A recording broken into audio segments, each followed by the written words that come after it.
તમે ફોન કર્યો તો આ તારો ના લાયક ભત્રીજો ફેલ થયો હોય. એમ? જો તમે શાંતિ રાખો, તમે નહીં મારી શકો. હું મારું રહ્યો ને એટલે આ ભણવામાં ધ્યાન આપતો નહીં ને. બધા બધા તું મારા ધંધા કરી તું નકર ફર ફર કરી હા, પણ ફેલ થઈ ગયો તો થઈ ગયો. અરે આ હા? થઈ ગયો તો થઈ ગયો એમ કહું.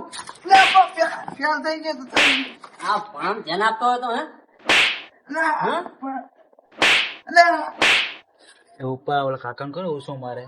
તું પાસ થઈ ગયો એટલે એને તારે જે પાસ થાય તો એ ના માર ખાય. લે, કાકા, તમારો છોકરો ફેલ થઈ ગયો છે. એ પપ્પા સાંભળ્યું કઈ ઓરી વાર આપતો જાઓ. એ તમે શાંતિ રાખો. મારો છોકરો મને ખબર હતી નફટ છે, એ ફેલ જ થવાનો હે. એટલે કાલથી ને નોકરી લગાવી દેવાનો મારે.